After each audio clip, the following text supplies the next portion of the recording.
నమస్తే జనగలం చర్చా కార్యక్రమానికి స్వాగతం. జగన్ పాదయాత్రకు నేటికి 3 ఏళ్లు పూర్తయింది. ప్రజా సంకల్పం పాదయాత్రలో ఏపీ ప్రజలకు చేరువైన జగన్ 2019 ఎన్నికల్లో విజయ డంకా మోగించి సీఎం పీఠం అధిరోహించారు. మరి అధికారానికి ముందు చేసిన 14 నెలల పాదయాత్రలో ఇచ్చిన వాగ్దానాలను జగన్ నెరవేర్చారా? 16 నెలల పరిపాలనలో జగన్ తన మార్కును చూపించారా? జగన్ పరిపాలనపై ఏపీ ప్రజల అభిప్రాయం ఏంటి? ప్రజలతో ప్రజల మనిషిగా నాడు మమేకమైన జగన్ ప్రజల కోసం నేడు ఏం చేస్తున్నారు? జగన్ పనితీరుపై ఏపీ ప్రజలు సంతృప్తిలో ఉన్నారా లేదా అన్న విషయాలు ఇవాల్టి జనగలం చర్చా కార్యక్రమంలో టాపిక్లో మనం డిస్కస్ చేద్దాం. ఈరోజు మనతో పాటు చర్చలో పాల్గొనడానికి స్టూడియోలో మనతో పాటు ఉన్నారు కేఎస్ ప్రసాద్ గారు, అనలిస్ట్. అదేవిధంగా త్వరగా శ్రీరామ్ గారు స్కైప్లో మనతో పాటు అందుబాటులో ఉంటారు. సుబ్బరాజ్ గారు స్కైప్లో మరికొద్దిసేపట్లో మనతో పాటు అందుబాటులో ఉంటారు. మొత్తంగా ఈరోజు టాపిక్ చూసుకుంటే ప్రసాద్ గారు ఏంటంటే జగన్ 16 నెలల పరిపాలన ఏ విధంగా చూడొచ్చు? ముందుగా ప్రైమినెంట్ ప్రేక్షకులకు నమస్కారం అండి. ప్యానల్లో ఉన్న పెద్దలు శ్రీరామ్ గారికి నమస్తే. మీకు ఇంకో ఎవరండి? సుబ్బరాజు గారికి కూడా నమస్కారం అండి. 2017 నవంబర్ 6వ తారీఖు నుంచి 3 సంవత్సరాల పాటు 14 నెలల పాటు 3648 కిలోమీటర్లు సక్సెస్ఫుల్గా నడిచి ప్రజల స్థితిగతులు తెలుసుకొని దానికి తగ్గట్టు పరిపాలన చేస్తారన్న వాగ్దానంతో 151 సీట్లు ఇచ్చిన ఆంధ్ర ప్రజలకి సక్సెస్ఫుల్గా 151 సీట్లు ప్రజలు వాళ్ళ వాగ్దానాన్ని వాళ్ళు నిలబెట్టుకున్నారు. నాడు ఈయన దివంగత నేత రాజశేఖర రెడ్డి గారు చేవేళ్ల నుంచి ఇచ్చాపురం దాకా ఆయన చేసిన పాదయాత్రలో నాటి ప్రజల స్థితిగతులను తెలుసుకొని ఒక ఆరోగ్యశ్రీ అని కానీ లేదంటే ఉచిత కరెంటు కానీ ఆయన తీసుకున్న స్టెప్స్ అయితే చాలా చాలా చాలా ప్రజా ప్రయోజనాలని దృష్టిలో పెట్టుకుని తీసుకున్న వాటిల్లో ఉన్నాయి. ఇవాళ ఈయన ఏవైతే చేస్తున్నారో నవరత్నాలు అని చెప్పి పప్పు బెల్లాలు పంచే కార్యక్రమం ఏదైతే నడుస్తుందో దీన్ని పరిగణలోకి తీసుకుంటానండి. ఇది దేంతో లింక్ పెట్టచ్చు అంటే ఈ మున్సిపల్ ఎలక్షన్స్ అన్నవి అక్కడ గ్రామీణ ఎలక్షన్స్ ఇంకా అవ్వని కారణంగా ఇది ఎక్స్టెండెడ్ ప్రోగ్రాంలో నడుస్తూనే ఉంది. ఇది ఎప్పుడైతే ఎలక్షన్స్ డిక్లేర్ అయ్యి రేపేళ్ళుండి ఎలక్షన్ అయిపోయిన తర్వాత ఈ పప్పు బెల్లాల కార్యక్రమాలకి ఒక పులి స్టాప్ పడే కార్యక్రమం ఉంది. ఇది కాక ఈ నవరత్నాలతో వాళ్ళు ఏదో చేసి అభివృద్ధి అనుకుంటే దాన్ని విశ్లేషించడం అనవసరం. ఎందుకంటే లేనివాడికి ఏదో 10 రూపాయలు ఇవ్వడం అన్న దాని మీద ఎప్పుడైనా సరే కాన్సెప్ట్ డ్రైవ్ అవుతుంది అనుకోండి. లేనివాడికి ఎప్పుడైనా సరే డబ్బులు ఎప్పుడు ఇచ్చినా అది నిరంతర ప్రక్రియగాను అది ఎప్పటికైనా ఎండ్లెస్ ప్రోగ్రామ్గానే ఉంటుంది. సో దీంట్లో ఏమవుతుందంటే ఇక్కడ ప్యారల్గా రెవెన్యూ వ్యవస్థని ఏ విధంగా పరిపుష్టం చేసుకోవాలన్న దాని మీద ఫోకసింగ్ లేదు. దానికి ప్యారల్గా డిస్ప్రపోర్షనేట్గా అన్నిటికీ రేట్ ఉపాధి కల్పించే అవకాశాలు కల్పించాలి, లేకపోతే ఉపాధి కల్పించే కార్యక్రమాలు లేకుండా ఎగ్జిస్టింగ్ వాటి మీదే డిస్ప్రపోర్షనేట్గా రేట్స్ పెంచుకొని వాటి మీద ట్యాక్స్ ఈక్విలిబ్రియం మెయింటైన్ చేస్తున్నారు. కౌంటర్ చూసుకోండి, ఈ మద్యం పాలసీ ఎక్సెస్ రేట్స్ అనుకోండి లేకపోతే ఏదైనా సరే పెంచిన మనకి రెవెన్యూ స్టేట్కి రావాల్సిన రెవెన్యూలు అయితే కరెక్ట్గానే ఉన్నాయి. కానీ ఒక పక్కన ఉద్యోగులకు కానీ లేకపోతే జీతభత్యాలకు సంబంధించిన వాటికి కానీ ఏ విధంగానూ బేరీ చేసుకోలేని సిచ్యువేషన్ ఉంది. చాలా రోజులు బట్టి బకాయిలు ఉన్నాయనే విషయం అందరికీ తేటతెల్లం అవుతుంది. ఇదే కనుక రెవెన్యూ డెఫిషియన్సీ కనుక కంటిన్యూ అవుతుంటే అండ్ తర్వాత సమైక్య రాష్ట్రంలో కూడా చేయనన్ని అప్పులు అంటే ఇది నెగిటివ్గా ఏదో మాట్లాడుతున్నాం అన్నది కాకుండా వాస్తవానికి దగ్గరగా మాట్లాడుతున్నాం.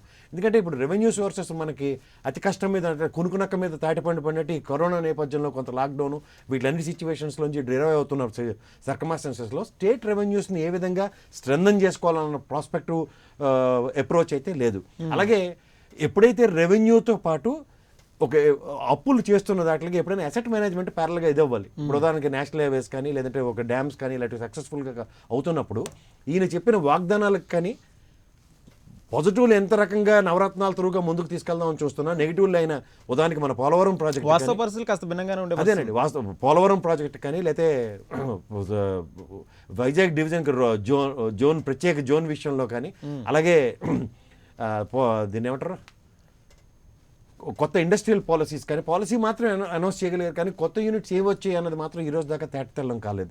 సో వీటిలన్నింటినీ బేరే చేసుకుంటూ పోతే దీంట్లో ఎక్కువ సర్కమ్స్టాన్సెస్ మనం క్రిటిసిజం మీదే ఎక్కువ ఆధారపడాల్సి వస్తుంది. కానీ ఆయన సక్సెస్ఫుల్గా ఇది ఒక పండగ వాతావరణం క్రియేట్ చేసి ప్రాస్పెక్టివ్లో మనం దాని మీద నెగిటివ్ మాట్లాడడం కానీ అట్లీస్ట్ ఇక్కడి నుంచి అయినా సరే ఆయన మేల్కొని సక్సెస్ఫుల్ పరిపాలన ఇవ్వాలని మనం ప్రాస్పెక్టివ్గా ఆలోచిద్దాం. కానీ ఇక్కడ ఏంటంటే సెంట్రల్ గవర్నమెంట్లో ఈ జిఎస్టీ పర్వ్యూలో ఉన్న ఎక్కువ రెవెన్యూ స్టేట్ గవర్నమెంట్కి రావడంలో దాన్ని సక్సెస్ఫుల్గా సాధించుకోవడంలో ఆంధ్రప్రదేశ్ అయితే ఖచ్చితంగా విఫలం చెందింది. అండ్ మోర్ ఓవర్ ఈయన ఫంక్షనింగ్ అథారిటీస్ మీద ఉన్న కంట్రోల్తోనూ ఫంక్షనింగ్ ప్రాపర్గా చేయకుండా వీటికి వెనక నుంచి ప్యారల్గా కోర్టు వ్యవస్థ కూడా దీని మీద ఎక్కువ ప్రభావం చూపిస్తూ పరిపాలన సౌలభ్యం అన్నది ఏ కోసానా లేకుండా కోర్టులతో ప్రభావితమై ఇవాళ పరిపాలన సాగించబడుతుంది. ఇది నాకు ప్యారల్గా గమనిస్తేనండి, అంటే గవర్నమెంట్ వర్సెస్ కోర్టులో అయిపోయింది కదా. అయిపోయిందండి. ఇది ప్యారల్గా గమనిస్తేనండి, అక్కడ ఉన్న తమిళనాడులో ఉన్న పళనిస్వామి గవర్నమెంట్కి ఇక్కడ మన జగన్ గారు నిర్వర్తిస్తున్న సక్సెస్ఫుల్ గవర్నమెంట్కి నాకు పెద్ద తేడా కనిపించట్లేదు. ఎందుకంటే ప్రజా ప్రయోజనాలు అన్నవి ఏదో ఈ నవరత్నాలు పంచడం అన్నదాని కాకుండా ఫోకసింగ్గా ఏదైనా ఇంకా ఎంతూజియాస్టిక్గా ఇన్ని ప్రాస్పెక్టివ్గా ఇన్ని ఎంప్లాయ్మెంట్స్ క్రియేట్ చేసామని. కానీ అంటే ఏమనంటే 4,50,000 మందికి వాళ్ళెవరో ఈ గ్రామ వాలంటీర్లని రిక్రూట్ చేసాం. దిస్ ఈజ్ సంథింగ్ డిఫరెంట్ అండి.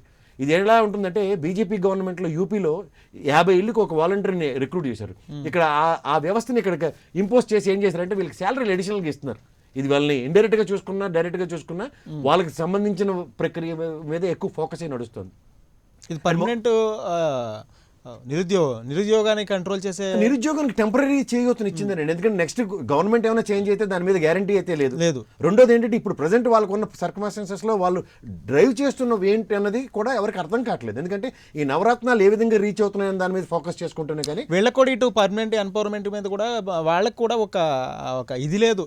ప్రస్తుతానికి ఏదైతే నడుస్తుంది విజన్ లేని సిచ్యువేషన్ ఉందండి. ఆ విజన్ లేని సిచ్యువేషన్ నుంచి విజన్ క్రియేట్ చేయబడితే మాత్రం ఎస్ ఇంత సక్సెస్ఫుల్గా ఇంత ఎంప్లాయ్మెంట్ క్రియేట్ చేయడం కూడా it's visual wonder for us. Okay, ఎందుకంటే లాస్ట్ టైం గవర్నమెంట్లో ఏదో చూడండి గ్రాఫిక్స్ చూపించి అమరావతిని కట్టలేదన్న దానికి ఈ 4,50,000 జాబ్లు క్రియేట్ చేయడం కూడా it's visual treat to the people around. దీన్ని ఒకలాగా చూడొచ్చు అంటారా? అంటే ఇది జరుగుతుంది. దీని ఫ్యూచర్ ప్రాస్పెక్టివ్లో దీని కనుక పర్మనెంట్ ప్లాట్ఫామ్ కనుక క్రియేట్ చేయబడితే మాత్రం దీన్ని ఖచ్చితంగా మంచి స్టెప్ కింద పరిగణించవచ్చు. ఓకే, శ్రీరామ్ గారు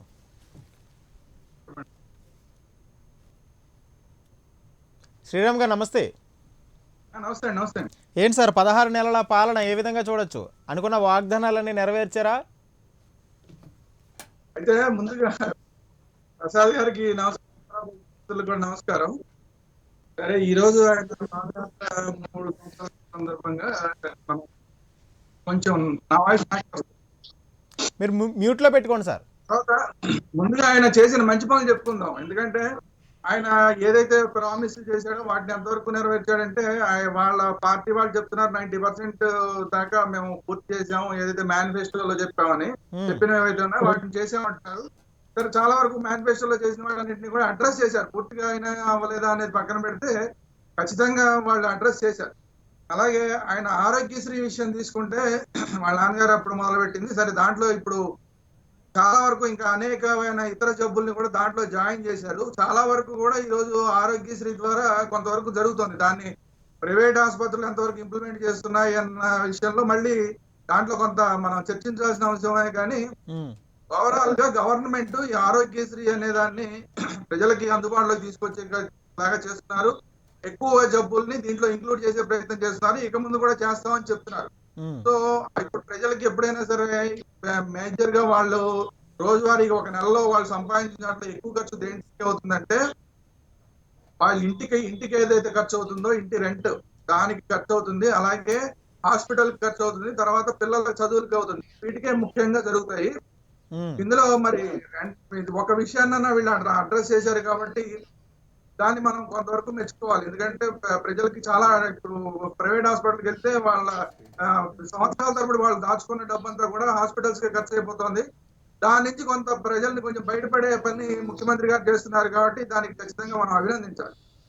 సో ఆయన అభినందిస్తూనే తర్వాత నవరత్నాల విషయంలో కూడా నవరత్నాలు ఇస్తామన్నారు. అది మంచిగా చెడా అనేది ఇప్పుడు ప్రసాద్ గారు ఆల్రెడీ చెప్పారు. నేను అనేక సందర్భాల్లో చెప్పాను. ఇది నవరత్నాలు అనేది ఇంప్లిమెంట్ కూడా పూర్తిగా కనిపించట్లేదు కదా మనకి. చాలా సార్లు చెప్పాను. అయినప్పటికీ కూడా ప్రజల ఆమోదంతో ఆ నవరత్నాలకు ప్రజా ఆమోదం ఉంది. వాటితో ఆయన ముఖ్యమంత్రి అయ్యారు. వాటిని ఇంప్లిమెంట్ చేస్తున్నారు. సరే, దానికి కూడా నేను ఈ రోజు మాత్రం అభినందించడానికి నేను ప్రిఫర్ చేస్తాను. కానీ at the same time Prasad గారు చెప్పినట్టు మనం రీప్రొడక్ట్ మనకి మళ్ళీ తిరిగి ఉత్పాదకత ఉన్న ఖర్చులు ఏం పెడుతున్నాం అన్న దాని మీద చూస్తే కనుక శూన్యం, టోటల్ గా జీరో. అక్కడ మనం ఆలోచించాలి. వీళ్ళు ఎప్పుడైతే రెండింటినీ కనుక కొంచెం బ్యాలెన్స్ చేసుకుంటూ వెళ్ళుంటే కనుక బాగుండేది. అలా బ్యాలెన్స్ చేసుకుంటూ వెళ్లకుండా సంక్షేమ పథకాలు మాత్రమే అమలు చేసుకుంటూ వెళ్ళడం వల్ల ఈ రోజు రాష్ట్రంలో ఎక్కడా కూడా అభివృద్ధి అనేది లేదు. ప్రజల చేతులకి అప్పుడొక 5,000 అప్పుడొక 10,000 అలా వెళ్తున్నాయి. కానీ రాష్ట్రం ఓవరాల్ గా రాష్ట్రాన్ని చూసుకుంటే అభివృద్ధి పదంలో లేదు. సంవత్సరానికి 1,00,000 అయిపోతున్నాం ఎదురు. అభివృద్ధి అవ్వకపోవడం పోగా 1,00,000 రోడ్లు ప్రతి సంవత్సరం మనం అప్పుల పాలైపోతున్నాం. ఎక్కడ రోడ్లు వేసిన దాఖలాలు లేవు, కొత్తగా స్కూల్ కట్టిన దాఖలాలు లేవు, కొత్తగా హాస్పిటల్స్ కట్టిన దాఖలాలు లేవు, కొత్త ప్రాజెక్టు కట్టిన దాఖలాలు లేవు. కాబట్టి వీటిల్లో ఎక్కడన్నా కనుక వీళ్ళు ఇన్వెస్ట్ చేసి ఉంటే రాష్ట్రాలు మనకు వచ్చిన ఆదాయాన్ని మనం ఇంకా కొద్దిగా జగన్మోహన్ రెడ్డి గారిని మనం ఈ రోజు ఇంకా మెచ్చుకోవడానికి మనకి అవకాశం ఉండేది. ఆ అవకాశం లేకుండా వన్ సైడెడ్ గా వెళ్తోంది కాబట్టి ఈ ప్రభుత్వం, దానివల్ల కొంత విమర్శలు కూడా ఈ ప్రభుత్వం ఎదుర్కోక తప్పదు. ప్రజల్లో అంటే ఇంకా పూర్తి వ్యతిరేకత వచ్చిందని నేను చెప్పను. ఇప్పటి వరకు అయితే ప్రజలకు ఎక్కడెక్కడైతే డబ్బులు వస్తున్నాయో ఆ డబ్బుల వల్ల లబ్ధి పొందుతున్న వాళ్ళు, సంక్షేమ పథకాల వల్ల లబ్ధి పొందుతున్న వాళ్ళు హ్యాపీగానే ఉన్నారు. కానీ మిగతా వర్గాలు ఏవైతే ఉన్నాయో వాళ్ళందరూ మాత్రం ఈ ప్రభుత్వం మీద అసంతృప్తిగానే ఉన్నారు. పైగా ఎవరైతే ట్యాక్సులు కడతారో ట్యాక్సులు కట్టే వర్గం మాత్రం ఈ ప్రభుత్వం మీద పూర్తి వ్యతిరేకతతో ఉన్నారు. ఎందుకంటే ఇప్పుడు రోడ్లు వేయమని, మేము ట్యాక్సులు కడుతున్నాం రోడ్లు వేయమని అడిగితే రోడ్లు వేయడం కోసం మళ్ళీ ఇప్పుడు అదనంగా సెస్ చేస్తున్నారు. సో ఇటువంటివన్నీ ఇప్పుడు పెట్రోల్ మీద ధరలు కేంద్ర ప్రభుత్వం ఒక పక్క బాధేస్తుంది అనుకుంటే, ఈ ప్రభుత్వం ఇంకా ఇంకా పెట్రోల్ మీద ధరలు పెంచి ఇంకా సామాన్యుడు నెట్టివిరుస్తున్నారు. ఇది ఈ పెట్రోల్ డీజిల్ ధరలు పెరగడం వల్ల ఈ రోజు కూరగాయల ధరలు ఒక కేజీ పట్టుకుంటే మనం కేజీ 80 రూపాయల నుంచి 100 రూపాయలు, ఏ కూర పట్టుకున్నా కూడా, ఏ కాయగూర కొందామన్నా కూడా ఈ రోజు ఆ పరిస్థితిలో ఉంది. అది ప్రతి సామాన్యుడికి కూడా ఈ రోజు అర్థమవుతోంది. ఎందుకంటే చేతికి 5,000 10,000 వచ్చినప్పుడు బాగానే ఉంటుంది, కానీ మార్కెట్ లో కూరగాయలు కొనడానికి వెళ్ళినప్పుడు అర్థమైపోతుంది మనిషికి. ఒక మనిషికి రోజు సంపాదన తీసుకుంటే మనం యావరేజ్ గా తీసుకుంటే కూడా దాంట్లో దాదాపు 10% ఈ రోజు కేవలం ఒక రోజు కూరలు కొనడానికి అయిపోతుంది. సో ఈ భారం ప్రజలకు కనపడుతోంది, ఈ రోజు డైరెక్ట్ గా ప్రజలకు కనపడుతోంది. అది కాకుండా వీళ్ళు మద్యం పాలసీ అన్నారు, మద్యం పాలసీని పూర్తిగా ఎత్తేసే పని చేస్తామని చెప్పి దీనికోసమనే మేము రేట్లు పెంచుతాం అని చెప్పి ఈ రోజు ఒకసారి తగ్గిస్తున్నారు, ఒకసారి పెంచుతున్నారు. అంటే డిమాండ్ అండ్ సప్లై లాగా తయారైపోయింది. ఒక వ్యాపారస్తుడు ఎలాగైతే చేస్తాడో, పక్క రాష్ట్రాల నుంచి వస్తుంది కాబట్టి మేము తగ్గిస్తున్నాం, లేదంటే ఈ రోజు అమ్మకాలు తగ్గిపోతున్నాయి కాబట్టి మేము మళ్ళీ ధరలు తగ్గిస్తున్నాం అంటే ఓవరాల్ గా మీకు ఫైనాన్షియల్ సోర్స్ పెంచుకోవడానికి అంటారా ఇవన్నీ? ప్రజలకు అర్థమవుతుంది. ఇటువంటి నిర్ణయాలన్నీ ఫైనాన్షియల్ సోర్స్ పెంచుకోవడానికేనా ఏమంటారు? ఫైనాన్షియల్ సోర్స్ ఆర్థికంగా కొంచెం ప్రభుత్వానికి ఆర్థికంగా కూడా వెనకబాటు ఉంది కాబట్టి అవన్నీ నివృత్తి చేసుకోవడానికైనా ఇటువంటి నిర్ణయాలని. అదేనండి, మద్యం పాలసీ అనేది ఇక్కడ మన రాష్ట్రంలోనే కాదు, మద్యం పాలసీ అనేది దేశవ్యాప్తంగా కూడా కేవలం రెవెన్యూ కోసమే. రాష్ట్రాలు నడపడం ఈ రోజు దేశంలో అనేక రాష్ట్రాలు మద్యం పాలసీ మీదే బతుకుతున్నాయి. అంటే ప్రజలకి మందు తాగించి వాళ్ళని వ్యసనాల పాలు చేసి ఆ డబ్బులతోనే రాష్ట్రాన్ని నడిపించే పనులు చేస్తున్నారు వీళ్ళు. యాక్చువల్ గా వాళ్ళు చేయవలసింది ఏంటి, ట్యాక్సుల రూపేణా ఎంత వస్తుందో అందులో మన బడ్జెట్ ని ఫిక్స్ చేసుకోవాలి. అలా ఫిక్స్ చేసుకోకుండా ఆ పరిధులు దాటిపోయి వీళ్ళు సంక్షేమ పథకాల కోసం ఎక్కువ ఖర్చు పెట్టాల్సిన అవసరం రావడం వల్ల వీళ్ళు ఇష్టం వచ్చినట్టు ఎలక్షన్ ముందు వాగ్దానాలు చేసేస్తారు. ఆ వాగ్దానాలు నిలబెట్టుకోవాలంటే ఇప్పుడు వచ్చే రెవెన్యూ సరిపోదు. కాబట్టి ఏం చేస్తారు, వీళ్ళు ప్రజలకి ఆ మద్యాన్ని తాగించి మళ్ళీ వాళ్ళ దగ్గర డబ్బులు తీసుకుని ఆ డబ్బుల్నే ఈ సంక్షేమ పథకాలకు ఖర్చు పెట్టి, చూసారా మేము సంక్షేమ పథకాలు చేస్తున్నాం అంటున్నారు, కానీ ఒక పక్కన ప్రజలందరినీ కూడా బానిసలు చేస్తున్నాం, మనం ఒక వ్యసనానికి బానిసలు చేస్తున్నాం అన్న స్పృహ ఈ ప్రభుత్వాలకు ఉండట్లేదు. సో కేవలం మద్యాన్ని కేవలం ఆదాయ మార్గంగానే చూస్తున్నారు, పెట్రోల్ ని ఆదాయ మార్గంగానే చూస్తున్నారు. ఈ పెట్రోల్ ని కేంద్ర ప్రభుత్వం జిఎస్టీ పరిధిలోకి తీసుకొస్తామంటే వద్దు అని చెప్పడానికి రాష్ట్రాలన్నీ కూడా వద్దు వద్దు వద్దు అని చెప్తున్నాయి. కారణం ఏంటంటే ఇదే, ఈ రెండింటి మీద, పెట్రోల్ మీద మద్యం మీద ఈ రాష్ట్రాలు బతుకుతున్నాయి కాబట్టి వీటిని మార్చేందుకు ఏ ఒక్క ప్రభుత్వం ఒప్పుకోవట్లేదు. కొన్ని మన ఆంధ్రప్రదేశ్ లాంటి ప్రభుత్వాలు ఏంటంటే మద్యం తీసేస్తా ఉన్నాం కాబట్టి తీసేస్తున్నట్టుగా కొంత నటిస్తున్నారు తప్ప ఓవరాల్ గా మిగతా రాష్ట్రాల్లో ఏ విధంగా మద్యం పాలసీ ఉందో ఆల్మోస్ట్ ఇక్కడ కూడా అదే మద్యం పాలసీ నడుస్తుంది, కానీ ఏ తేడా ఏం కనిపించట్లేదు. ఓకే, మనతో మాట్లాడడానికి పబ్లిక్ కాల్స్ రెడీగా ఉండండి, వాళ్ళతో మాట్లాడి వాళ్ళ అభిప్రాయాలు తెలుసుకుందాం. శ్రీనివాసరావు గారు వెస్ట్ గోదావరి నుంచి. నమస్తే అండి. నమస్తే అండి శ్రీనివాస్ గారు. మీకు అక్కడ ఉన్న ప్యానెల్లో ఉన్న అందరికి కూడా నమస్కారాలు అండి. జగనన్న ప్రభుత్వం 3 సంవత్సరాలు పూర్తయిన సందర్భంగా కృతజ్ఞతలు తెలియజేస్తున్నామండి. అదేవిధంగా జగన్మోహన్ రెడ్డి గారి ప్రభుత్వం ఆంధ్రప్రదేశ్ ప్రభుత్వం ప్రారంభించిన తర్వాత సంక్షేమ పథకాలు ప్రజలకు అందించడంలో చాలా టీవీ సౌండ్ తగ్గించండి, టీవీ వాల్యూమ్ తగ్గించండి. జగన్మోహన్ రెడ్డి గారి ప్రభుత్వం సంక్షేమ పథకాలు ప్రవేశపెట్టడంలో దేశంలోనే చాలా మొదటి ప్లేస్ లో ఉన్నారండి ఆయన.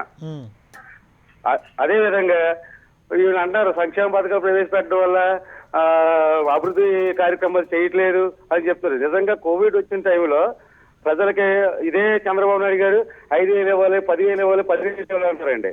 ఆ రకంగా సంక్షేమ పథకాల రూపేణా ప్రజలందరికీ కూడా మొదటి సంవత్సరం సంక్షేమ పథకాలు, రెండో సంవత్సరం అభివృద్ధి కార్యక్రమాలు చేయాలనే ఉద్దేశంతో జగన్మోహన్ రెడ్డి గారు ఉన్నారండి. ఎంతో ట్రాన్స్పరెన్స్ గా జగన్మోహన్ రెడ్డి గారు ప్రభుత్వం చేస్తుందని నా అభిప్రాయం అండి. ఓకే అండి, ఓకే అండి, థ్యాంక్ యూ శ్రీనివాస్ గారు. మరో కాల్ ఉన్నారండి, సత్యనారాయణ గారు గుంటూరు నుంచి. సూర్యనారాయణ గారు నమస్తే అండి. నమస్తే అండి. ఇప్పుడు పాదయాత్ర గురించి చెప్పారు. రాజశేఖర రెడ్డి పాదయాత్ర, జగన్ పాదయాత్ర, చంద్రబాబు పాదయాత్ర, జగన్ రాజశేఖర రెడ్డి ప్రాంతాల మధ్య చిచ్చు పెట్టడం ఉపయోగపడింది కానీ అభివృద్ధి లేదండి. చంద్రబాబు నాయుడు ఏమో రాష్ట్ర అభివృద్ధి కోసం పాటుపడ్డాడు, కానీ వీళ్ళు వచ్చి హైదరాబాద్ డెవలప్ చేసిన తర్వాత చీడపురుగులాగా ప్రాంతీయ విశ్వాసం రెచ్చగొట్టి తెలంగాణ ఎవరికైనా రాజశేఖర రెడ్డి కారణమయ్యాడు. ఇప్పుడు 3 ప్రాంతాలు విడగొట్టడానికి జగన్మోహన్ రెడ్డి కారణం అవుతారు. రేపు పొద్దున రాయలసీమ వస్తుంది కంపల్సరీ. 2029 సపరేట్ రాయలసీమ అని జరుగుతుందండి. వీళ్ళు ప్రాంతాల మధ్య విద్వేషాలు రెచ్చగొట్టడానికే ఉపయోగపడుతున్నారు కానీ రాష్ట్రం అభివృద్ధి నా రాష్ట్రం లేదండి. చంద్రబాబు నాయుడు నా రాష్ట్రం డెవలప్ చేశాడు కానీ వీళ్ళకి లేదండి ఆ ఉద్దేశం. వీళ్ళకి ప్రాంతాల మధ్య తెచ్చి పెట్టడం తప్ప వీళ్ళకి. ఓకే అండి, థ్యాంక్ యూ సూర్యనారాయణ గారు. మరో కాల్ ఉన్నారండి, కీర్తిరెడ్డి గారు ముంబై నుంచి. హలో అండి, నమస్తే. అక్కడ నమస్తే అండి. అసలు పాదయాత్ర ఎందుకు చేసినట్టు జగన్మోహన్ రెడ్డి గారు? ప్రజల సమస్యలు తెలుసుకోవడానికి ఏమేమి జిల్లాల్లో కావచ్చు, లేకపోతే అక్కడ ఏమున్నాయి ప్రాబ్లమ్స్ అవన్నీ క్లియర్ చేయడానికి. ఇప్పుడుకొచ్చి ఈ 16 నెలల్లో ఒక్క చోట కూడా రోడ్లు వేసిన దాఖలా లేవు. ఈ ప్రభుత్వం ఎలా ముందుకు వెళ్తుంది అంటే పథకాలతో ముందుకు వెళ్తుంది. ఆ పథకాలు తీర్చడంలోనే ముందుకు వెళ్తుంది కానీ అభివృద్ధి విషయంలో మాత్రం వెనకబడిపోయిందని అందరూ ఒప్పుకోవాల్సిన విషయం అండి అది ఖచ్చితంగా. ఎందుకంటే పథకాలతో ఇంకా ఆంధ్రప్రదేశ్ అని వెనక్కి నెట్టేస్తున్నారండి. ఆంధ్రప్రదేశ్ ని స్పెషల్ కేటగిరీ స్టేటస్ దేని గురించి మాట్లాడారా అండి? దీని గురించి అసలు మనకి ఎక్కడైనా ఉద్యోగాలు వస్తున్నాయా? దీని గురించి ఎవరైనా మాట్లాడుతున్నారా? పిల్లల భవిష్యత్తు ఎలా ఉండబోతుంది అది మాట్లాడుతున్నారా? ఎంతసేపు బ్యాంక్ లో 10,000 వేసారా, ఇది వేసారా, ఆ కార్డులు చేశారా, ఈ కార్డులు చేశారా, ఇవేనా? 5 సంవత్సరాలు పాలించేది ప్రతి వీళ్ళు ఇదేనా అండి? ఇదేనా రాజకీయం అంటున్నాను నేను. ఇంకెక్కడుందండి అభివృద్ధి? ఓకే, థ్యాంక్ యూ కీర్తిరెడ్డి గారు. మరో కాల్లో ఉన్నారండి, నాగు గారు అనకాపల్లి నుంచి. నమస్కారం అండి. అక్కడ ప్యానల్ సభ్యులు కూడా నమస్కారం అండి. నమస్తే అండి నాగు గారు. సార్, ఇప్పుడు జగన్ గారు ఈ సంక్షేమ పథకాలు అవి ఇచ్చేస్తున్నారు, బానే ఉంది. ఇక్కడ పబ్లిక్ ఏంటంటే 90% ఆఫ్ ద టైం ఏం వస్తుందనే ఎక్స్పెక్ట్ చేస్తారు. ఇప్పుడు ట్యాక్స్ పే చేసే పాపులేషన్ ఇండియాలో చాలా తక్కువ. సో మన ఆంధ్రలో కూడా కంపారిటివ్లీ చాలా తక్కువే. సో వాళ్ళకి తప్ప మిగతా వాళ్ళందరికీ చాలా ఆనందంగా ఉంటుంది. బట్ మనం వాళ్ళకి పెద్ద పట్టదు. ఎందుకంటే ఇంత విడమర్చి ఫ్యూచర్ ఏమవుతుంది, ఈ డబ్బులు ఎక్కడి నుంచి వస్తున్నాయి, తర్వాత దీని రికవరీ ఎలాగుంటది, మా పిల్లల భవిష్యత్తు మీద ఎలా ఎఫెక్ట్ అవుతుంది అంటే ఎవరు చెప్ప. ప్లస్ ఈ రాజకీయ నాయకులు ఏ పార్టీ వాళ్ళు కూడా చెప్పట్లేదు. సో నేను దయచేసి మీడియా వారిని రిక్వెస్ట్ చేస్తున్నాను, ఇలాంటి ప్రోగ్రామ్స్ అది పెట్టి కొంచెం ఇన్వెస్టిగేటివ్ అసలు ఇన్ని సంక్షేమ పథకాలు డబ్బులు ఎక్కడి నుంచి వస్తున్నాయి, ఈ డబ్బులు రేపు ఎలా తీరుస్తాం, ఇలాంటివి మీరు అడగాలండి. 2, మనం ఇలాగే కొనసాగుకుంటూ వెళ్ళిపోతే మరో వెనిజులాలా తయారవుతామండి, అందులో డౌటే లేదు. ఎందుకంటే ఈ రోజు రాష్ట్రంలోని ఇన్ని సంక్షేమ పథకాలు పెడుతున్నారు, గవర్నమెంట్ కి రెవెన్యూ కలెక్షన్ మందు మీద లేకపోతే ఫైన్ల మీద వీటి మీద తప్ప రెవెన్యూ ఎక్కడి నుంచి వస్తుందండి? లేదు. ఇప్పుడేమో మళ్ళీ 3 రాజధానులు అని చెప్పి ఇంకోటి కోర్టుల మీద అన్నెసరీ ఎక్స్పెండిచర్ పెడుతున్నారు, కోర్టుల మీద, లాయర్ల మీద. సో టైం అంతా కూడా ఇలాంటి వాటి మీద వెచ్చించేసి మళ్ళీ ఎలక్షన్ టైంకి మళ్ళీ ఇదిగోటి మమ్మల్ని పూర్తిగా చేయడం లేదు, మళ్ళీ మనం ఎన్నుకుంటే మళ్ళీ చేస్తామంటే ఓ పక్క ప్రజలు కూడా అలవాటు అయిపోతారు. మాకు జగన్ గారు 10,000 ఇచ్చారు కాబట్టి వచ్చే ఏ నాయకుడన్నా మాకు 10,000 తగ్గకూడదని అనుకుంటారు. సో ఇది మనం ఒక డేంజరస్ ప్రెసిడెంట్ సెట్ చేస్తున్నాం. సో రాజకీయ పార్టీలు ఎవరు చెప్పరు. దయచేసి మీడియా మీలాంటి అక్కడ ప్యానల్లో ఉన్న అనలిస్టులు ఇలాంటి వాళ్ళు అందరూ వచ్చి దీన్ని అంటే సింప్లిఫైడ్ లాంగ్వేజ్ లో పబ్లిక్ అర్థమయ్యేటట్టు చెప్తే ఇంకా బాగుంటుందని నా ఉద్దేశం అండి. ఓకే, థ్యాంక్ యూ నాగు గారు. ఇక మరో కాల్ ఉన్నారండి, జగన్మోహన్ రావు గారు విజయవాడ నుంచి. హలో, నమస్తే అండి జగన్మోహన్ రావు గారు. నమస్కారం. ఇప్పుడు ఆయన మామూలుగా పబ్లిక్ ఏమో రాలేదండి అధికారంలోకి. ఆయన ఎన్ని 100 అబద్ధాలు వచ్చారు జగన్మోహన్ రెడ్డి గారు. ఇప్పుడు రైతులు చెప్తా ఉన్నాడు 12,500 అది ఇవ్వలేదు, మరి 6 లక్షల కోట్లు దోసుకున్నారంటే మేము నిజంగా నమ్మేసాం ఆయన దోసుకున్నాడేమోనని. అది 6,000 తెలలేకపోయారు. అసలు ఈయనే పెద్ద దొంగ కదండి. ఇప్పుడు చెప్పిన ఏమన్నా అక్కడ చేశాడా? రాజధాని సంగతి చెప్పొచ్చు అయినా మరి పాదయాత్రలు ఎందుకు చెప్పలే? ప్రతి వాళ్ళు ఇప్పుడు 3 రాజధానులు కావాలంటున్నారు. ఆయాలు ఆయన ఎందుకు ఎవరు ఇలా ఉమ్, ఆయన నిలదీసే పని ప్రజలను అడిగేవాళ్ళు, ఫోన్ చేసి అడిగేవాళ్ళు. 3 రాజధానులు అంత ముందు ఎక్కడ పోయారు? 5 సంవత్సరాలు మొత్తం ఉమ్. 5 సంవత్సరాలు ఒక్కరు మాట్లాడలేదు కానీ ఈ ప్రాంతాల వాళ్ళని ఈయన చిచ్చు పెడతానికి ప్రజలు తగాదాలు పెడతానికి ప్రాంతాలకి. ఓకే అండి, థ్యాంక్ యూ అండి. సుబ్బరాజ్ గారు ఒపీనియన్ కూడా తెలుసుకున్నాం. సుబ్బరాజ్ గారు, ఏంటి 16 నెలల పాలనలో అనుకున్నవన్నీ వాగ్దానాలు నెరవేర్చారా లేకపోతే డేలా పడ్డారా? యాక్చువల్గా ఈ చర్చే ప్రిమెచ్యూర్. అంటే యాక్చువల్గా వాళ్ళకి మ్యాండేట్ 5 years కదా. ముఖ్యంగా ఇక్కడ ఏంటంటే 3 అంశాలు. ఇప్పుడు ఎవరైనా ఎన్నికల మేనిఫెస్టో, ఆ మేనిఫెస్టోలో పాపులిజం అంటే సంక్షేమను లేకపోతే తాయిలా పథకాలు అనుకోండి, అవి ఎన్నికల ఓట్లని తీసుకోవటానికి అందరూ కొందరేమో ఎన్నికల్లో ప్రజల డబ్బుతోటే తాయిలాలుగా ముందే ఎన్నికలకు ముందు పంచుతారు. కొన్నేమో ఎన్నికల తర్వాత మేము ఇస్తామని మేనిఫెస్టోలో చెప్తారు. ఆ మేనిఫెస్టోలో చెప్పిన వాటిలో కొందరు అమలు చేయడానికి ప్రయత్నం చేస్తారు, కొందరు చేయరు. అయితే ఇక్కడ ప్రత్యేకంగా చెప్పాల్సిన అంశం ఏంటంటే రాష్ట్రానికి కానీ భారతదేశానికి కానీ ఇందాక కాలర్ చెప్పారు, మన ఆదాయము వ్యయముకు సంబంధించినంత వరకు అతి కీలకమైన అంశం ఏంటంటే మనకి రెవెన్యూ, మన ట్యాక్స్ రెవెన్యూ నిష్పత్తి అంటారంటే మొత్తము ప్రజల్లో ఎంతమంది ట్యాక్స్ కడుతున్నారు, మన జాతీయ స్థూల ఉత్పత్తిలో ట్యాక్స్ ద్వారా ఇన్కమ్ ఎంత వస్తుంది అనేది, అంటే జీడిపిలో ట్యాక్స్ పర్సెంటేజీ, టోటల్ పాపులేషన్లో ఎంతమంది ట్యాక్స్ కడతారు, ఈ రెండు మనకు తక్కువేనండి. ఉదాహరణకి అభివృద్ధి చెందిన యూరోపియన్ దేశాల్లో ట్యాక్స్ జీడిపి రేషియో అంటే మొత్తము జాతీయ ఉత్పత్తి, స్థూల జాతీయ ఉత్పత్తి పన్నులు 45% నుంచి 45% పైన ఉంటాయి. ఫైనాన్షియల్ గ్రోత్ లేకపోయినా సరే పథకాలకు సంబంధించి అప్పులు తెస్తున్నారనే వాదన కూడా వినిపిస్తుంది. అదే నేను అటువైపే వస్తున్నాను. ఇక్కడ మనకేంటంటే మనకి జాతీయ ఉత్పత్తి, స్థూల జాతీయ ఉత్పత్తిలో పన్నుల వాటా తక్కువ. అంటే మనం పన్నులు కంటే ఎక్కువ ఉత్పత్తి చేస్తాం, పన్నులు కట్టడం తక్కువ మంది కడతారు, ఒకటది. రెండోది పథకాలకు సంబంధించి యాక్చువల్గా మన ప్రభుత్వ ఆదాయాల్లో ఎక్కువ భాగం 5 ఖర్చులకు వెళ్ళిపోతూ ఉండేయండి. ముందు వడ్డీలు, అంటే వాయిదాలు, వడ్డీల్లో దాంట్లో అప్పులు, వాయిదాలు, తర్వాత ఏమో శాలరీస్, ఎంప్లాయీస్ శాలరీస్, తర్వాత ఎస్టాబ్లిష్మెంట్ ఎక్స్పెన్సెస్ అంటే ఏంటి ప్రభుత్వ నిర్వహణ వ్యయం. ఇవన్నీ పోగా మిగిలేదు చాలా తక్కువ ఉంటుంది ఎవరికైనా సరే. దీంట్లో మళ్ళీ సంక్షేమ పథకాలు, ఇది ఒక రాష్ట్రానికి కాదు, దేశానికి ఉన్న సమస్య, మన రాష్ట్రానికి కూడా ఉన్న సమస్య. ఈ సమస్యల మధ్యలో ఈ 16 నెలల్లోనే శల్య పరీక్షలు ఇవన్నీ, దాని మధ్యలో ఈ కరోనా ఒకటి వచ్చింది. ఈ కరోనాలో మనం ఉమ్మడిగా కరోనానే నుంచి ఎట్లాగా దీని నుంచి ఇది ప్రపంచ సమస్య.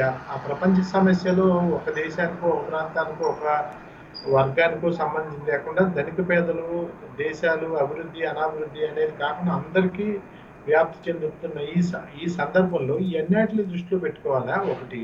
ఓకే, రెండోది ఏంటంటే ఓవరాల్ గా ఓరియంటేషన్ ఎట్లా ఉన్నది. ఓరియంటేషన్ లో ఈ ప్రభుత్వానికి ఒక్కడికే కాదు, ముందు నుంచి ప్రత్యేకించి సౌత్ లో లో సంక్షేమం అనేది ఒక ప్రధానం అయిపోయింది. అభివృద్ధి కంటే సంక్షేమానికి ఎక్కువ.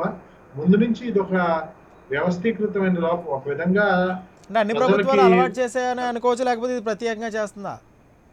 ఏంటండి 1 minute అండి, మీ దగ్గరకు వస్తాను. కొంతమంది కాలర్స్ ఉన్నారు, వాళ్ళ అభిప్రాయం తీసుకున్న తర్వాత మళ్ళీ మీ దగ్గర కంటిన్యూ చేస్తాను. భారతి గారు గాజువాక్ నుంచి.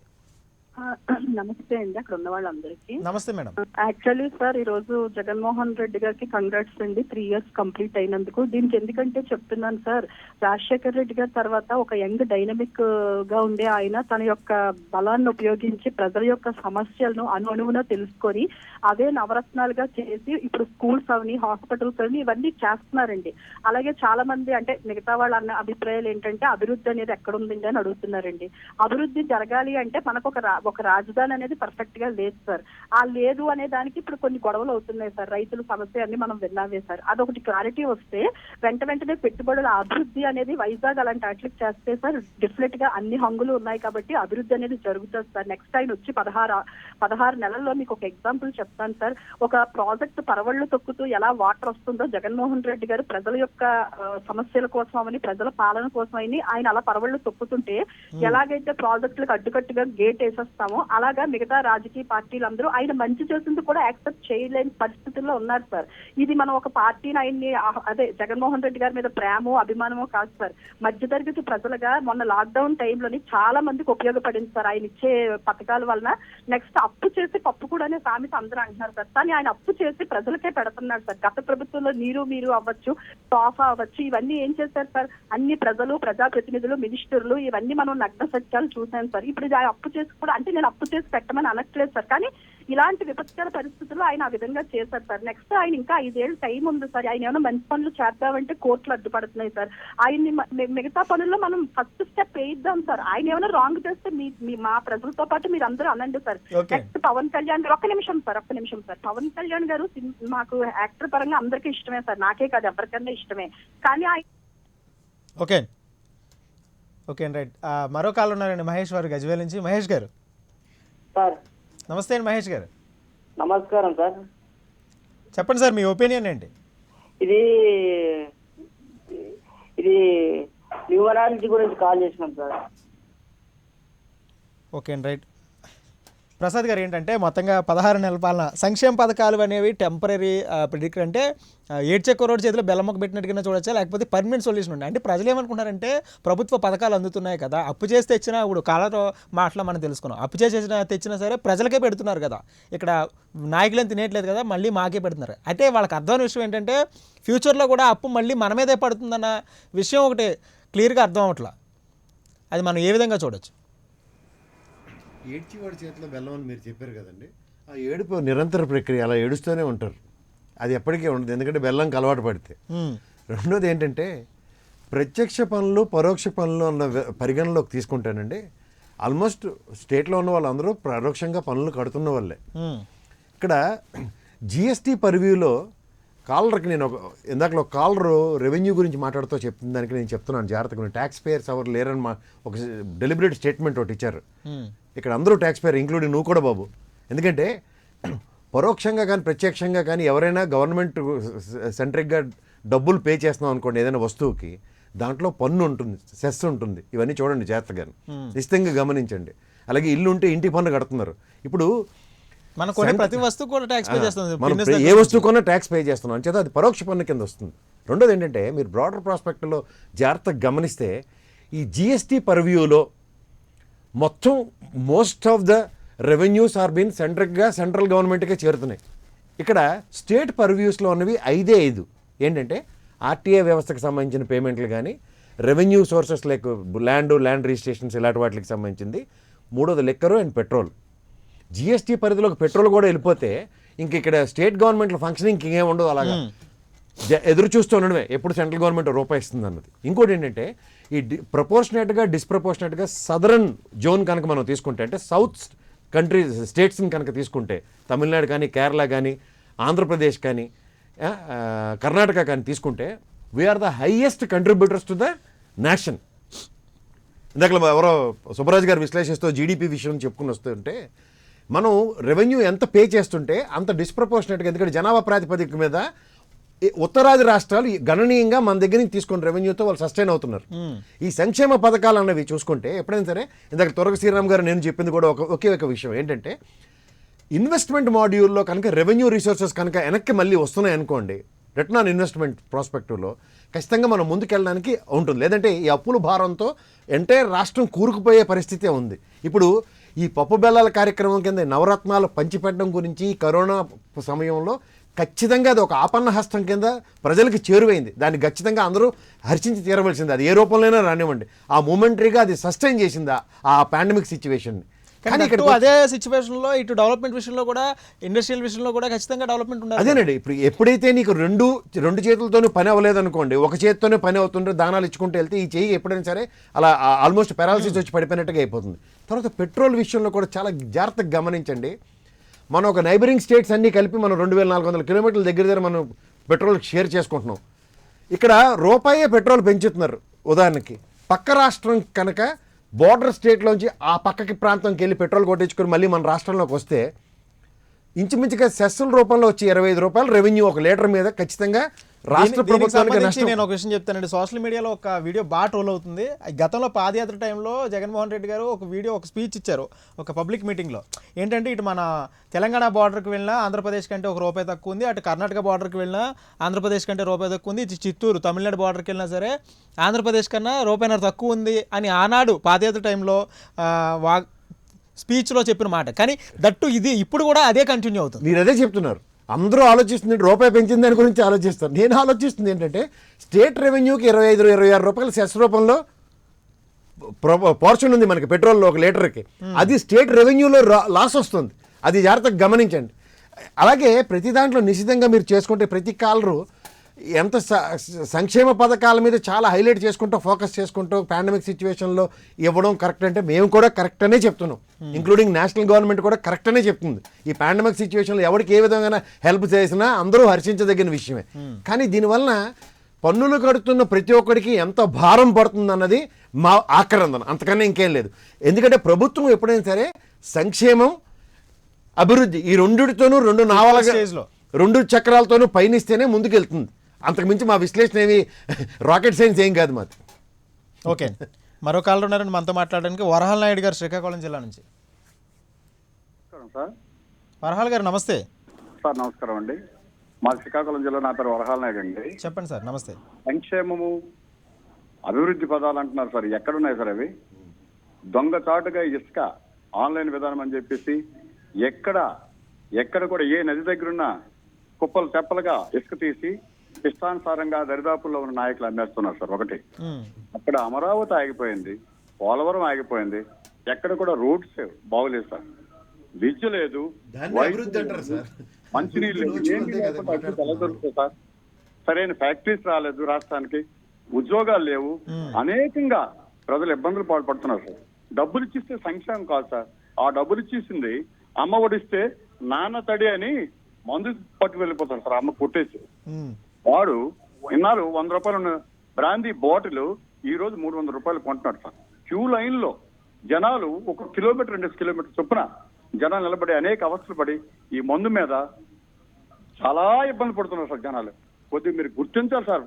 మీరైనా జగన్మోహన్ రెడ్డి మీలాంటి పెద్దలు మీ టీవీల ద్వారా కొంచెం తెలియపరచాలని నేను మనవి చేసుకుంటాను sir. Okay right, thank you Varahal Naidu గారు. మరో కాలర్ ఉన్నారండి, అరుణ్ గారు విజయనగరం నుంచి. సార్ నమస్తే సార్. నమస్తే అరుణ్ గారు. అనలిస్టులకి మీకు కూడా నమస్తే సార్.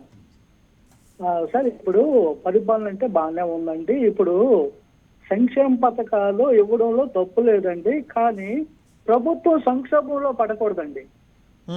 అలాగే లబ్ధిదారులు ఉన్నారంటే గ్రౌండ్ లోకి వెళ్తే తెలుస్తుందండి. లబ్ధిదారులు అన్నింటిలో ఇళ్ల స్థలాలు అయితేనేమి, డ్వాక్రా గ్రూపులు అయితేనేమి, నెక్స్ట్ రేషన్ కార్డుల్లోనైతేనేమి లబ్ధిదారులు చాలా కూడా ఎక్కువ మంది ఉన్నారు. నిజమైన లబ్ధిదారులకి అయితే లేరండి. నిజమైన లబ్ధిదారులు వాళ్ళు చెప్తున్న రిజిస్టర్ ప్రకారం అయితే లేరండి. కాబట్టి ప్రభుత్వం కూడా చాలా ఇదిగాను ఒక్కడ కొంతమందే కడతారు, మొత్తం అందరూ పన్నులతో కడుతున్నారు. అందులో కొంత భాగం పేదలకు ఇస్తున్నారు, మంచిదే. కానీ ఈ కడుతున్న వాళ్ళు ఎప్పుడైతే ఈ అర్హత లేని వాళ్ళకు కూడా ఇస్తుంటే వీళ్ళ మనస్తాపం ఇస్తున్నారు సార్. అందులో దీని కూడా ఒకనే ఇప్పుడు ఇవ్వద్దంతా లేదు. సంక్షేమ పథకాలు అన్ని కూడా చెయ్యాలి. తండ్రికి తగ్గ తనయుడిగా జగన్మోహన్ రెడ్డి గారు చాలా చక్కగా పథకాల్లోనే ఆయన ఆశయాలకు అనుగుణంగా వెళ్తున్నారు. కానీ గ్రౌండ్ లెవెల్లో మాత్రం ఇది ఆచరణలో లేదండి. ఇది చోటా నాయకులు మా వాళ్ళకి వీళ్ళకి దోచి పెట్టడానికి, కానీ నిజమైన లబ్ధిదారులు తక్కువ మంది, నిజం కాని లబ్ధిదారులు ఎక్కువ మంది.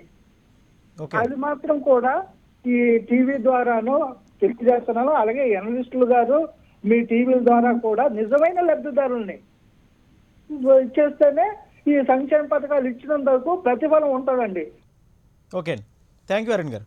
శ్రీరామ్ గారు, అంటే ఇక్కడ అభివృద్ధి అనేది డెవలప్మెంట్ పక్కన పెడితే ఇప్పుడు సామాన్యుడికి ఒక నార్మల్ పీపుల్కి వాళ్ళకి ఏం కావాలంటే డైలీ నిత్యావసర వస్తువులు, పెట్రోల్ కానివ్వండి, నిత్యావసర వస్తువులు కానివ్వండి, ఒక సామాన్యుడికి ఇల్లు కట్టుకుందాం ఇసుక దొరకని పరిస్థితి లభించింది. ఇప్పుడు ఈ పెట్రోల్ కొనాలన్నా కూడా లీటర్ ఇంచుమించుగా గతంలో కంటే ఇంకా తగ్గిన అవకాశం అయితే ఎక్కడ కనిపించలేదు, పెరిగిన విధంగా. అదేవిధంగా నిత్యావసరాలు సామాన్యుడు ఇదే కదా కోరుకుంటాడు ప్రభుత్వం దగ్గర నుంచి. ఇందాక నేను చెప్పిన పెట్రోల్ అవన్నీ అందుకే చెప్పాను. తర్వాత ఈ ముందుగా ఈ గతంలో రాజశేఖర రెడ్డి గారు అదే జగన్మోహన్ రెడ్డి గారు పాదయాత్రలో చంద్రబాబు నాయుడు గారిని నిశితంగా విమర్శించిన విషయం ఏంటంటే ఇసుక పాలసీ, ఇసుకలో విపరీతంగా తినేస్తుంది చంద్రబాబు ప్రభుత్వం అని చెప్పి విమర్శించారు. కరెక్టే, చాలా వరకు అది అందులో ఏమి అబద్ధం ఏమి లేదు. అయితే ఈయన వచ్చిన తర్వాత మరి ఆ ఇసుక పాలసీని ఏం చేశారు అంటే 16 నెలలు అయింది. ఇప్పటికి 2 సార్లు 3 సార్లు మార్చారు దాని విధానాన్ని. ఈ రోజు కూడా సరైన ఇసుక విధానం లేదు. కాలర్లు అందరూ చెప్తున్నారు, స్వయంగా కాలర్లే చెప్తున్నారు ఎక్కడ పడితే అక్కడ ఇసుకని దోచేస్తున్నారని. మరి ప్రభుత్వం 16 నెలలు వచ్చిన తర్వాత కూడా ఈ రోజుకి మళ్ళీ జగన్మోహన్ రెడ్డి గారు ఏమంటారు, మీరందరూ సలహాలు చెప్పండి అంటారు. ఈ రోజు మళ్ళీ కొత్త నిర్ణయం, కొత్త ఇసుక సంబంధించి కొత్త విధానం తీసుకురాబోతున్నారండి. అదే ఎన్ని విధానాలు తీసుకొస్తున్నారు అంటే, ఒక విధానం పెట్టారు, దానికి 60 మంది బలైపోయారు, 60 మంది భవన నిర్మాణ కార్మికులు బలైపోయారు ఆ విధానం తీసుకొచ్చే లోపు. అది కూడా ఫెయిల్ అయింది. సిపిఐ ఏదో అన్నారు, అంతా పెడతాం మేమన్నారు, ఎక్కడికి వెళ్తుంది, ఎక్కడి నుంచి ఎక్కడికి వెళ్తుంది అంతా తెలుస్తుంది అన్నారు. చివరికి బళ్ళు మీద మెకానిజం అంతా పెట్టి చివరికి లారీలు ఒక పక్క అయిపోతున్నాయి, వెహికల్స్ 2 వీలర్స్ ఏమో ఇంకో పక్కకి వెళ్తున్నాయి. ఇట్లాంటివన్నీ చేసిన తర్వాత ఇప్పుడు మళ్ళీ మారుస్తున్నారు. అంటే ఇసుక మీరు దేని మీద అయితే చంద్రబాబు నాయుడు గారిని విమర్శించారో ఆ దాంట్లో మీరు కరెక్ట్ విధానాన్ని తీసుకురావడంలో ఈ ప్రభుత్వం ఫెయిల్ అయింది. తరువాత సిపిఎస్ కంట్రిబ్యూటరీ పెన్షన్ విధానాన్ని తీసుకొస్తామని వారం రోజుల లోపు తీసుకొచ్చేస్తాం, మీరేం వర్రీ అవ్వద్దని చెప్పి ఉద్యోగస్తులకు చెప్పారు. వారం రోజులు కాదు, ఇప్పుడు 16 నెలలు అయింది. దాని మీద సరైన విధానం ఈ రోజు దాకా తీసుకురాల. ముఖ్యంగా జగన్మోహన్ రెడ్డి గారి పాదయాత్ర అంతా కూడా చెప్పిందంతా ఏంటంటే ప్రత్యేక హోదా మేమైతే మెడల్ వంచి తీసుకొస్తాం, కేంద్ర ప్రభుత్వం దాని గురించి కూడా మాట్లాడిన దాఖలా లేవు కదండి. దాని గురించి కూడా ఎక్కడ మాట్లాడుతున్న దాఖలా లేవు కదా.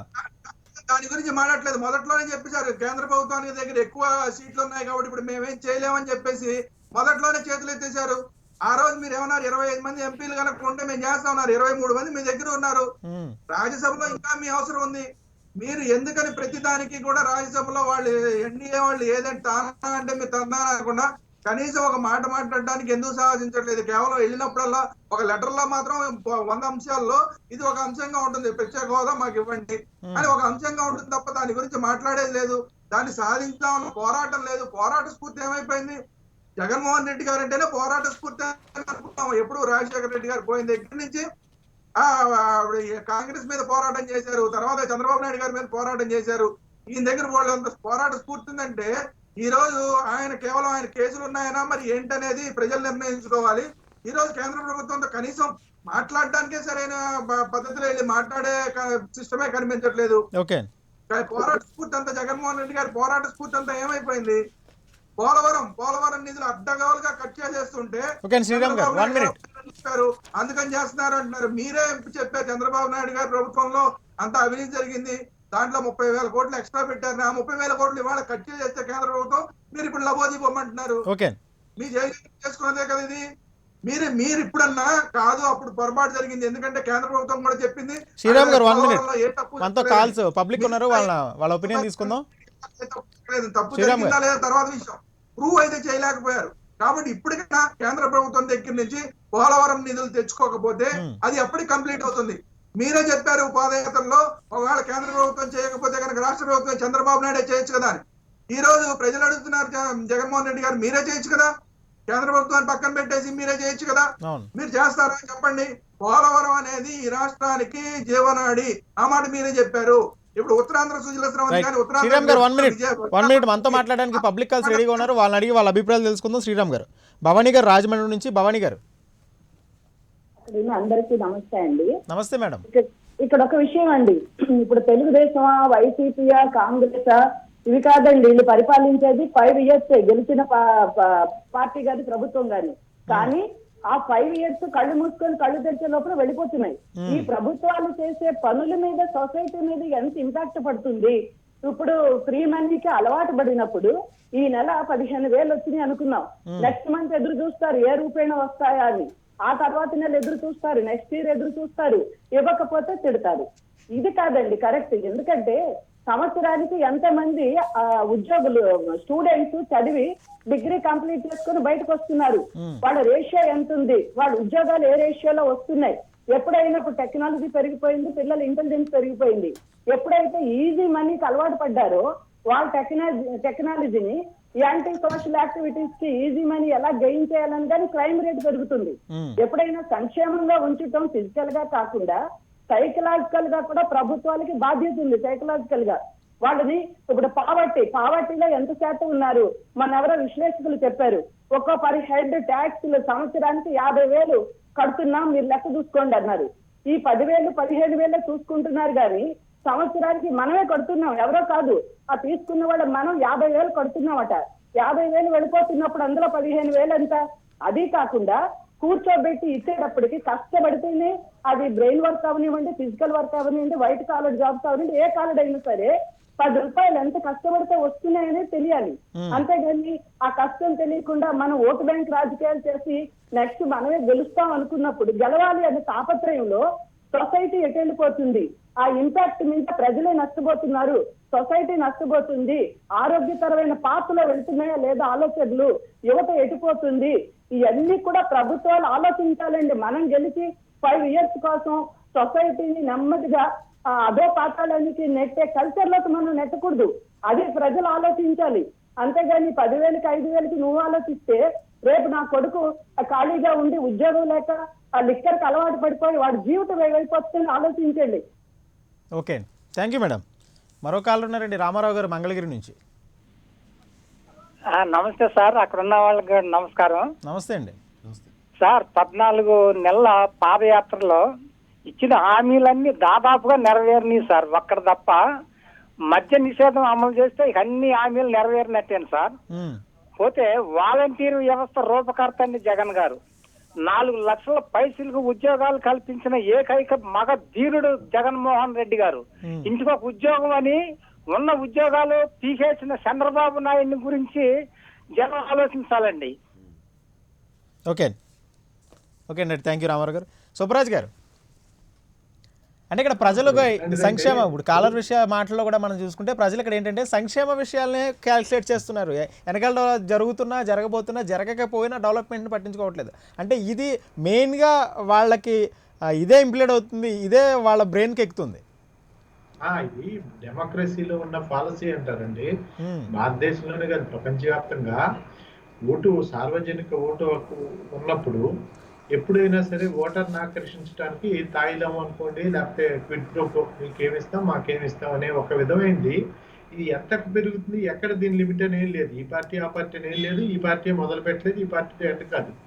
ఇప్పుడు ఉదాహరణకి ఓటర్ కూడా ఆ స్థాయిలో వచ్చిన తర్వాత ఒక విధమైన ఇచ్చిపుచ్చుకునే ద్వారానే ఇది ఒక పాయింట్ ఒకవైపు. కానీ రెండో వైపు ఒక విప్లవాత్మకమైన సంస్కరణల దిశగా జరిగిన ప్రయత్నాన్ని కూడా మనం ఇది ఎట్లా ఉంటుందంటే గ్లాస్ హాఫ్ ఫుల్. ఇప్పుడు మనిషి నీటిలో గ్లాసులో సగం నీరు ఉంటే చూసేవాడు సగం నీరు ఉందని చూసేవాళ్ళు ఒకళ్ళు, సగం నీరు లేదని చూసేవాళ్ళు ఒకళ్ళు, సగం గాలి ఉందని చూసేవాళ్ళు ఒకళ్ళు, ఇట్లా రకరకాలు ఉంటారు అపోజిషన్ విమర్శకులు. కాదు ఇక్కడ పాయింట్ ఏంటంటే తులనాత్మకంగా చెడు మంచి చూడాలి. సంక్షేమ పథకాలు ఏమి స్థాయిను అది ఒక అమృత హస్త అది కాదు, అంటే దాని ద్వారా సకల సమస్యలు పరిష్కారం అవుతాయని కాదు.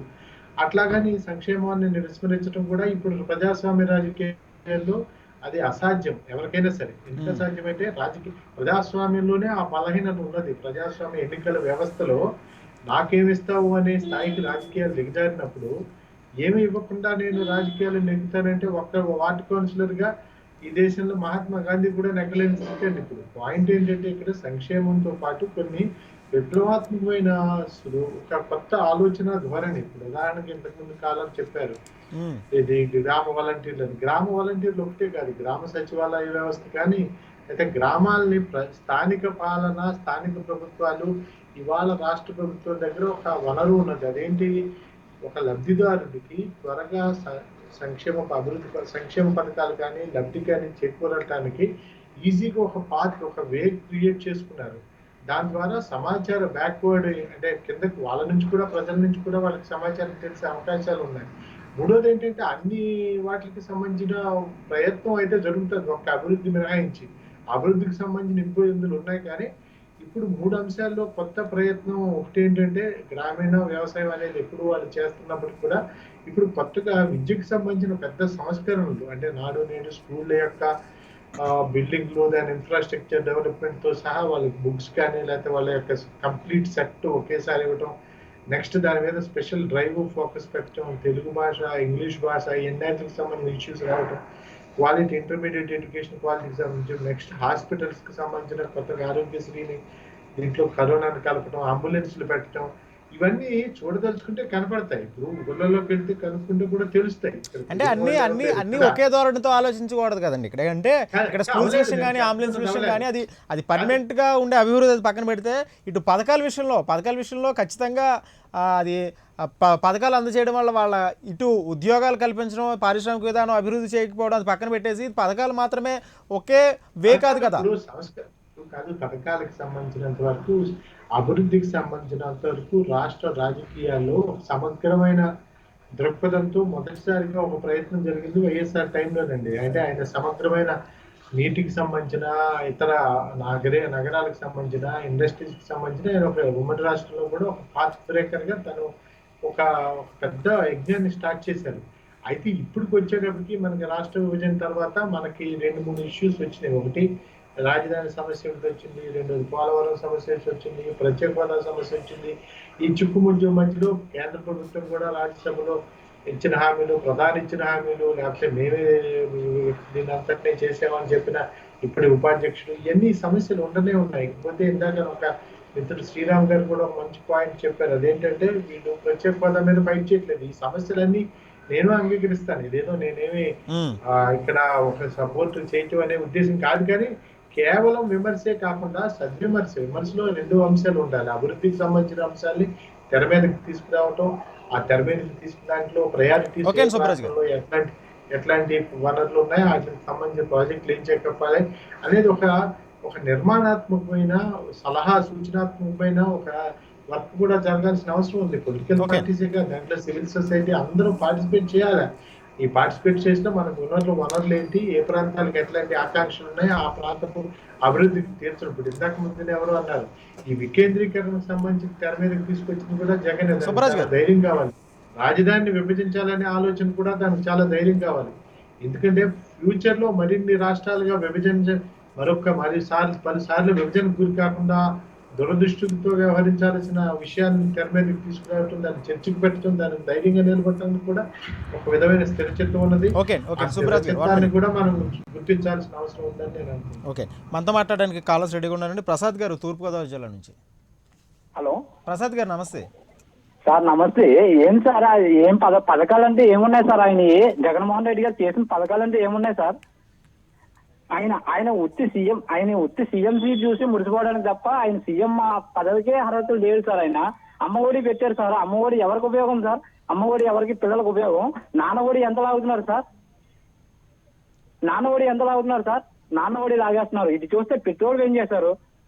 ఇది రోడ్లు నిర్మాణం పనులు ఆగిపోయినాయి. రోడ్డు నిర్మాణం అంటే ఏమీ లేదు. ఇప్పుడు మా కాకినాడకి వచ్చి జీజీహెచ్కి వెళ్ళడానికి, రోడ్డు వెళ్ళడానికి, అంబులెన్స్ వెళ్ళడానికి లేదు సార్. ఒక అంబులెన్స్ వెళ్ళడానికి లేదు. ఓకే అండి ప్రసాద్ గారు. మరో కాల్ ఉన్నారు, ప్రతాప్ గారు ఒంగోలు నుంచి. ప్రతాప్ గారు. ఒంగోలు నుంచి ప్రతాప్ అండి. అందరికి నమస్తే సార్. నమస్తే అండి. పాదయాత్ర పూర్తి చేసి 3 సంవత్సరాలు అయింది, కానీ జగన్ పరిపాలన మాత్రం 3 సంవత్సరాలు కాలేదు సార్. 1.5 సంవత్సరమేను. ఈ 1.5 సంవత్సరం వరకు మాత్రం బాగానే ఉందనిపిస్తుంది మాకైతే మాత్రము. సంక్షేమ పథకాల విషయంలో కానీ ఉద్యోగాలు ఇవ్వలేదు అంటున్నారు సార్. వచ్చిన 2-3 నెలల్లోనే సచివాలయం పోస్టులు ఎన్ని ఇచ్చారు సార్? ఈ కోవిడ్ పాండమిక్ సిచ్యుయేషన్ లో కూడా నర్సెస్ కానీ, ల్యాబ్ టెక్నీషియన్ కానీ, డాక్టర్స్ కానీ చాలా రిక్రూట్మెంట్స్ కూడా జరిగాయి కదా సార్. ఏంటంటే ఇంత పాండమిక్ సిచ్యుయేషన్ లో ఒకటి ప్రజా వ్యతిరేక ప్రతిపక్షం ఉన్నటువంటి ఈ పరిస్థితుల్లో కూడా జగన్మోహన్ రెడ్డి గారు ఈ రకంగా చేస్తున్నారంటే చాలా గొప్ప విషయం సార్. ఓకే ప్రసాద్ గారు, ఫైనల్ గా ఏం చెప్తారు? ఫైనల్ గా ఇప్పుడు ఏంటంటే, ఇప్పుడు కాలర్ ఒకే మాట చెప్పారు, రోడ్లు అంబులెన్స్లు ఉన్నాయి కానీ వెళ్ళడానికి రోడ్లలో. ఓకే, అదే చెప్తున్నాం కదా సార్, సంక్షేమాన్ని అనే ఒక చక్రాన్ని ముందుకు తోసుకుంటూ వెళ్ళిపోతూ అభివృద్ధి అనే చక్రాన్ని వెనకాల వదిలేస్తే ఈ పరిణామాలు ఇలాగే ఉంటాయి. ఇప్పుడు ఏదో కనీసం గోతులతో ఉన్న రోడ్డునే ఉంది. ఇదే సంక్షేమం ఇంకొక సంవత్సరం ఇలాగే తీసుకెళ్తే ఇప్పుడు సంక్షేమాలు అమలు చేయడానికి కూడా అప్పులు చేస్తున్న పరిస్థితి. ఇది భయంకరంగా ఫ్యూచర్లో ఇప్పుడు ఈ ప్రభుత్వం వెళ్ళిన తర్వాత మళ్ళీ ఇంకో ప్రభుత్వం, ఆ ప్రభుత్వం వచ్చిన ప్రభుత్వం సంక్షేమాలు అమలు చేయడానికి మళ్ళీ అప్పులు చేస్తుంది. ఇదంతా ఓవరాల్గా మళ్ళీ ప్రజల మీద భారం పడుతుంది కదా. ఇది ఓవరాల్గా నాకు తెలిసి ఏంటంటే, ఇది ఎక్కడికి లీడ్ అవుతుందంటే సంక్షేమం అన్నదానికి ఆంధ్రప్రదేశ్లో ఫుల్ స్టాప్ పడడానికే లీడ్ అవుతుంది. అంతకన్నా ఇది కొత్తగా ఆ సంక్షేమాన్ని ఎక్స్టెండ్ చేసే కార్యక్రమం అయితే లేదు. ఎందుకంటే ఈ అప్పులు చేసే పరిస్థితితో ఖచ్చితంగా రాష్ట్ర ఈ ఉన్న అధోగతికి తప్ప ఇంకో గతికి వెళ్ళట్లేదు. ఇదే విధంగా జగన్మోహన్ రెడ్డి గారు ఇంకో సంవత్సరంలో అయితే మాత్రం కంటిన్యూ అయితే మాత్రం ప్రజల్లో ఒక డిఫరెంట్ వ్యతిరేకత కూడా వచ్చే ఛాన్స్ ఉంది. ఓకే, శ్రీరామ్ గారు మీరేం చెప్తారు ఫైనల్గా? అంటే ఇటు నిజంగా ఈ సంక్షేమాలు ఇచ్చుకుంటూ పోతే మన దగ్గర ఉన్నది కూడా అయిపోద్ది, అప్పు తెచ్చుకున్నది కూడా అయిపోద్ది, ఇంక నెక్స్ట్ ఏంటి? ఉన్నది కాదు, ఉన్నది ఉంచుకున్నది కూడా పోతాయి రేపొద్దున. ఇప్పుడు సరే, ఇప్పుడు సుబ్రాజ్ గారు ప్రత్యేక హోదా గురించి మాట్లాడుతున్నారు. ప్రత్యేక హోదా గురించి సుబ్రాజ్ గారే ఒక ఆర్గనైజ్ చేసిన ప్రత్యేక హోదా కార్యక్రమానికి విజయవాడ నేను కూడా వచ్చాను, మర్చిపోయినట్టున్నారు సుబ్రాజ్ గారు. తర్వాత ఇప్పుడు కాపులకి రిజర్వేషన్ ఇస్తున్నారు. కాపుల రిజర్వేషన్ ఎటుపోయిందో తెలియదు. కాపు కార్పొరేషన్ కి 10,000 కోట్ల రూపాయల నిధులు ఇస్తామని చెప్పారు ప్రతి సంవత్సరం, అది ఎటుపోయిందో తెలియదు. కొన్ని ఇలాంటివన్నీ కూడా చేసినవి. ఇప్పుడు కోడికత్తి విషయంలో ఆయన మీద దాడి జరిగింది. కోడికత్తి విషయంలో ఆయన మీద దాడి జరిగితే ఆ కేసు ఏమైపోయిందో ఇప్పటికీ తెలియదు. ఆయన మీద దాడికి జరిగిన దానికి ఆయన ఒక కేసును తేల్చలేకపోతే ఇప్పుడు మిగతా రాష్ట్రంలో ఉన్న సమస్యలన్నీ ఈయన ఎలా తీరుస్తారు? ఇప్పుడు పక్క రాష్ట్రంతో ఉన్న సమస్యలన్నీ ఎలా తీరుస్తారు? ఈయన ఉన్న మనకు సంబంధించిన బిల్డింగ్లన్నీ ఫ్రీగా ఇచ్చేసారు తెలంగాణ ప్రభుత్వానికి. కనీసం మన బస్సులు తిప్పుకునే అవకాశం కూడా లేకుండా అక్కడ కూడా కాంప్రమైజ్ అయిపోతున్నారు. ఈ తెలంగాణ మన రాయలసీమకి రావాల్సిన దాంట్లో ఎత్తిపోతల పథకంలో కనీసం మాట్లాడుకుని కేసీఆర్ గారితో మాట్లాడుకుని దాన్ని ఓకే చేయించుకోలేక అది కేసుల్లోకి వెళ్ళిపోయింది, కోర్టుల దాకా వెళ్ళిపోయింది. ఈ విధంగా వెళ్ళిపోతుండే ప్రతిదానికి కాంప్రమైజ్ అవ్వడం, కనీసం పక్క రాష్ట్రాల నుంచి మనం సరైన విధానంలో మనం వెళ్ళలేకపోవడం ఉంటే రేపు పొద్దున ప్రత్యేక హోదాకు సంబంధించి ఇంకా అనేకమైన మనము ఎప్పుడు రాష్ట్రం విభజన తర్వాత ఆ విభజన చట్టం ప్రకారం మనకు రావాల్సిన ఆస్తులు బోళ్ళని ఉన్నాయి. అవన్నీ ఎలా తీసుకురాగలుగుతారు ఈ 4 ఏళ్లలోనూ? వీటన్నిటిని కూడా ప్రజలు ఆలోచించాలి. అట్ సేమ్ టైం 3 రాజధానులను అనవసరంగా ఈయన తీసుకొచ్చిన సమస్య, పుణ్యాన్ని తీసుకొచ్చిన సమస్య ఈ రోజు అటు ఇటు కాకుండా చివరికి కోర్టుల దాకా వెళ్ళిపోయి కోర్టులకి మన కాలంలో చెప్పినట్లు ఢిల్లీ నుంచి ప్రత్యేకంగా లాయర్లు తెచ్చుకుని వాళ్ళకు కూడా ఎదురు డబ్బులు ఖర్చు పెట్టుకుని రాజ్యాంగంతో మనం పోట్లాడు పెట్టుకుని ఈ విధంగా వెళ్తే మనం అభివృద్ధి ఎప్పుడు చెందుతాం? ఎప్పుడు గొడవలుగా సంక్షేమం వెళ్తే అభివృద్ధి కుంటుపడుతుంది. ఈ విషయాన్ని జగన్మోహన్ రెడ్డి గారు గుర్తుపెట్టుకుని ఇంకా ఉన్న 3.5 ఏళ్ళు పరిపాలన ఉంది కాబట్టి ఇప్పటికైనా సంక్షేమం ఒకటే కాదు అభివృద్ధి కూడా మనకి ఈ రాష్ట్రానికి అవసరమని గుర్తుపెట్టుకుని ఆయన కనుక ప్రజారంజక పాలనని ఏదైతే ప్రామిస్ చేశారో అది ఇవ్వగలుగుతారు. ప్రజలు కూడా సంతోషంగా ఉంటారు. లేదంటే ఇందాక ప్రసాద్ గారు చెప్పినట్టు ఇంకా 4 రోజులు పోతే కూడా మీకు రివర్స్ అవుతారు. ఓకే, సుబ్బరాజ్ గారు ఫైనల్ గా ఏం చెప్తారు? మీ కన్క్లూజన్ అంటే ప్రభుత్వం ప్రభుత్వం ఏ విధంగా ముందుకు వెళ్ళాలి? సంక్షేమ పథకాలతో ముందుకు వెళ్ళాలి, అయితే అభివృద్ధిని తీసుకొచ్చే ఆలోచన ముందు పెట్టాలంటారా? యాక్చువల్ గా అభివృద్ధికి సంబంధించిన కొత్త ఎఫెక్ట్ జరుగుతూ ఉంటుంది. ఉదాహరణకి ప్రాంతీయ మండలి పెట్టాలని, ఆ ప్రాంతీయ మండలిలో ఆ ప్రాంతీయ ఆకాంక్షలు, అక్కడ ఉన్న అభివృద్ధి వనరులు, అవకాశాలని బట్టి ఆ ప్రాంతాల్లో దాని బోర్డులు, దాని మెంబర్స్ ఒకటి. నెక్స్ట్ పోలవరానికి సంబంధించిన ఒక ఎఫర్ట్ జరుగుతూ ఉన్నది దాని మీద కేంద్రానికి. కాబట్టి ఒక అంశంలో ప్రత్యేక హోదా గురించి చేయాల్సిన ఫైట్ లో కాడి పక్కన పడేయటం మాత్రం అది సమర్థనీయం కాదు. దాని గురించి ఆలోచించాలి.